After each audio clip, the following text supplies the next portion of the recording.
नमस्कार दोस्तों, एक बार फिर से स्वागत है आपका हमारे यूट्यूब चैनल में जिसका नाम है गवर्नमेंट जॉब बकेट। दोस्तों, आज फिर से बम्पर भर्ती के बारे में मैं आपको बताने जा रहा हूं।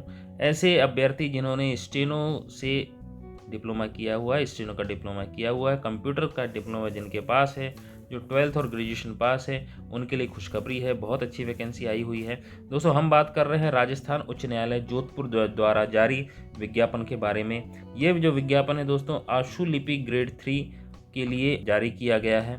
तो दोस्तों, इसमें हम एक के बाद एक डिटेल स्टेप बाय स्टेप समझेंगे।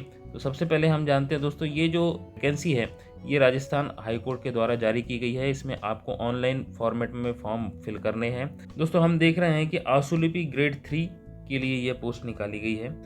इसमें पारिश्रमिक जो पे स्केल है लेवल 10 के अनुसार 33,800 से 1,06,700 दे होगा। तो दोस्तों, ये टोटल इसके बारे में हम स्टेप बाय स्टेप जानते हैं। यह जो जानकारी आपको www.hcraj.nic.in पर उपलब्ध है। आपको एप्लीकेशन ऑनलाइन भरना है।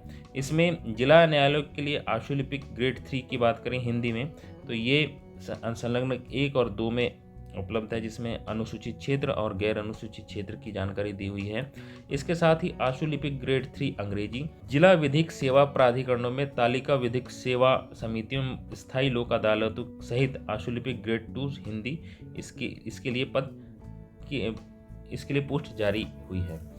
तो इसमें हम देखते हैं कि अभ्यर्थी की जो चयन है वो 50% विज्ञापन पदों के 50% की सीमा तक उपयुक्त अभ्यर्थी की प्रवर्गवार आरक्षित सूची तैयार की जाएगी।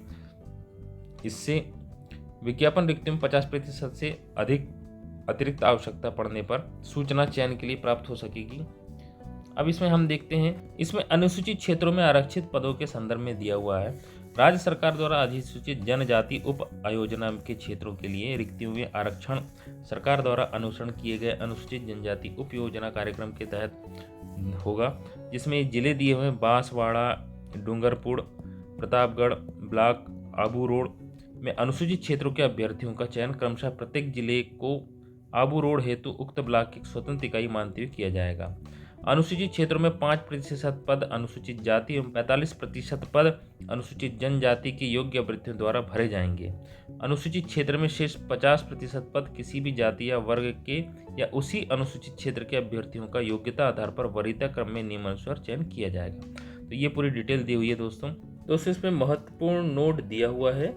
इसमें देखिएगा कि सबसे पहले इसमें यहाँ पर दिया हुआ है कि जिला न्यायालय जिला विधिक सेवा प्राधिकरण की रिक्तियों के विरुद्ध सफल अभ्यर्थियों की चयन सूची हेतु अनुशंसा अभ्यर्थियों द्वारा शीघ्र लिपि एवं कंप्यूटर परीक्षा गति और दक्षता में अर्जित कुल प्राप्तांकों के आधार पर संस्था अनुसार निम्न वरीयता क्रम में तैयार की जाएगी।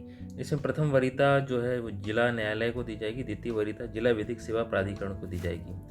अभ्यर्थी को आवेदन करते समय जिलों के नाम, जिसमें 5 जिलों को चयन करना होगा। इस बात का विशेष ध्यान रखें कि गैर अनुसूचित क्षेत्रों के जो आवेदक हैं वो अनुसूचित क्षेत्रों के जिलों को चयन नहीं करेंगे।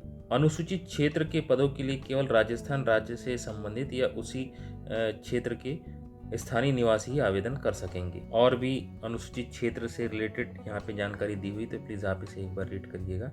इसके बाद हम देखते हैं न्यूनतम शैक्षणिक योग्यता।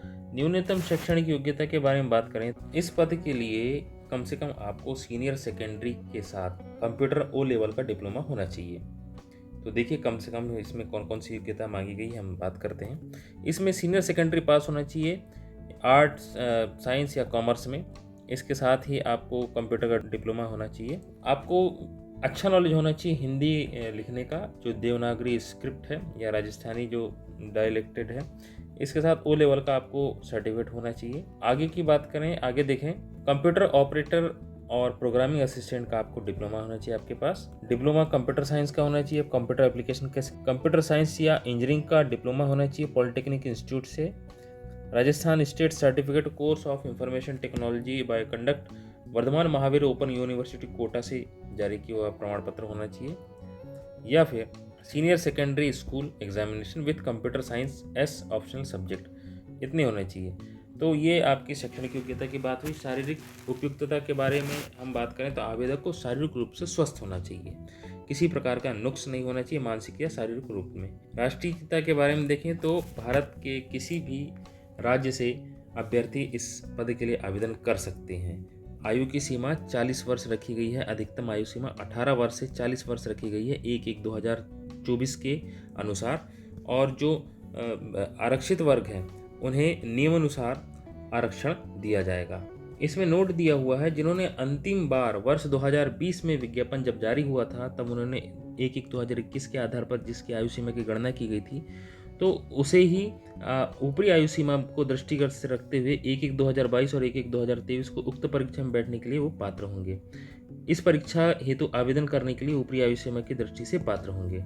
चरित्र के बारे में बात करें तो एक सच्चरित्र होना चाहिए, गुड कैरेक्टर सर्टिफिकेट होना चाहिए उस विद्यालय महाविद्यालय जिसमें अंतिम बार अध्ययन किया हो, अकादमी के अधिकारी द्वारा जारी किया गया हो।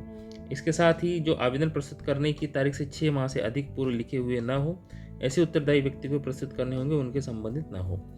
परीक्षा शुल्क की बात करें तो सामान्य वर्ग के लिए 700 रुपये, अन्य पिछड़ा वर्ग और अति पिछड़ा वर्ग और अन्य राज्य के आवेदकों के लिए 700 रुपये दिया हुआ है। राजस्थान राज्य के पिछड़ा वर्ग नॉन क्रीमी श्रेणी के अति पिछड़ा वर्ग आर्थिक रूप से कमजोर के लिए 550 रुपये और अनुसूचित जनजाति जाति के लिए 450 रुपये शुल्क रखी गई है। शुल्क वापसी नहीं की जाएगी, इसके लिए विज्ञापन में पूरी डिटेल दी हुई है। परीक्षा और पाठ्यक्रम की स्कीम देखें तो ग्रुप ए, ग्रुप बी और ग्रुप सी 3 पार्ट में परीक्षा ली जाएगी, 3 चरणों में ली जाएगी। ग्रुप ए के बारे में देखें तो इंग्लिश शॉर्ट हैंड टेस्ट होगा, डिक्टेशन होगा पैसेज का 6 मिनट का होगा 80 वर्ड पर मिनट की स्पीड से, और ट्रांसक्रिप्शन और टाइपिंग डिटेक्शन होगा, पैसेज होगा इंग्लिश का कंप्यूटर में 50 मिनट दिया जाएगा, कुल 100 मार्क्स के लिए होगा।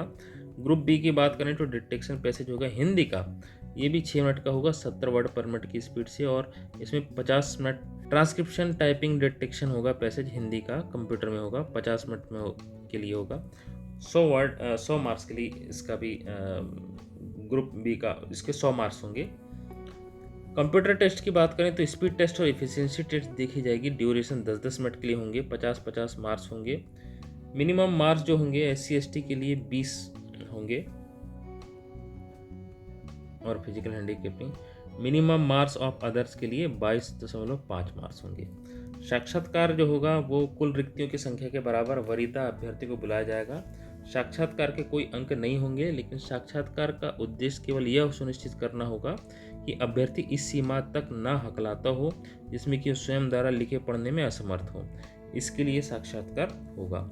आशुलिपि की परीक्षा के बारे में यहाँ दिया हुआ है। इसमें सबसे पहले आपको ट्रायल पैसेज दिया जाएगा, उसके बाद आपको 200 से 250 वर्ड का डिटेक्शन दिया जाएगा स्पीड टेस्ट के लिए। गति दक्षता का आयोजन, गति दक्षता के लिए लैंग्वेज की स्पीड और एफिशिएंसी चेक करने के लिए शॉर्ट हैंड टेस्ट लिया जाएगा। इसमें कृति देव 10 में आपको टाइप करना पड़ेगा या फिर कैलिबरी में इंग्लिश में। मिनिमम जो स्पीड होगी 8000 की डिप्रेशन में कंप्यूटर में स्पीड चेक की जाएगी। एफिशिएंसी टेस्ट होगा, पैराग्राफ पेज फॉर्मेट की प्रॉपर मेथड के अनुसार लेटर की फॉर्मेटिंग टेस्ट होगा। मूल्यांकन विधि जो की जाएगी उसकी डिटेल यहाँ दी हुई है। मूल्यांकन विधि के लिए फॉर्मूला वगैरह दिया हुआ है, तो फॉर्मूला वगैरह आप चेक करिएगा क्योंकि इसके बारे में और भी डिटेल मैं आपको बता रहा हूँ। अब हम बात करते हैं आवेदन करने की अंतिम सीमा या आवेदन करने की समय सीमा के बारे में। आवेदन जो शुरू होंगे 1/8/2023 से 30/8/2023 तक शुरू होंगे और इसकी जो शुल्क है आप 31/8/2023 तक जमा कर सकते हैं ऑनलाइन पोर्टल के माध्यम से। आपको प्रवेश पत्र जो है वो ऑनलाइन ही प्राप्त होंगे वेबसाइट के माध्यम से। किसी भी आवेदक को यदि फॉर्म फिल करने में किसी प्रकार की समस्या हो रही हो तो वो ये इस नंबर पर 0291288100 या 288101 पर कार्यालय समय के दौरान आप जो क्वेरी पूछ सकते हैं या फिर वेबसाइट जो है www.hcraj.nic.in पर चेकआउट कर सकते हैं। तो ये तो दोस्तों पूरी डिटेल हम इस वीडियो से संबंधित डिटेल आपको जानकारी कैसी लगी प्लीज़ कमेंट करके बताइएगा। इस नोटिफिकेशन की लिंक मैं डिस्क्रिप्शन में दे दूंगा जिससे आप डाउनलोड करके आप इसे अच्छे से रीड करिएगा, कोई भी इम्पोर्टेंट इंस्ट्रक्शन मिस ना करें जिससे कि आपका फॉर्म रिजेक्ट हो जाए, इसलिए आप प्रॉपर इसे पढ़ करके आप फॉर्म फिल करें। तो हमारा वीडियो कैसा लगा प्लीज़ कमेंट करके बताइएगा। हमारी वीडियो को लाइक और शेयर करना ना भूलें और ऐसे ही एम्प्लॉयमेंट रिलेटेड नोटिफिकेशन पाने के लिए हमारे चैनल को सब्सक्राइब करें। थैंक यू दोस्तों।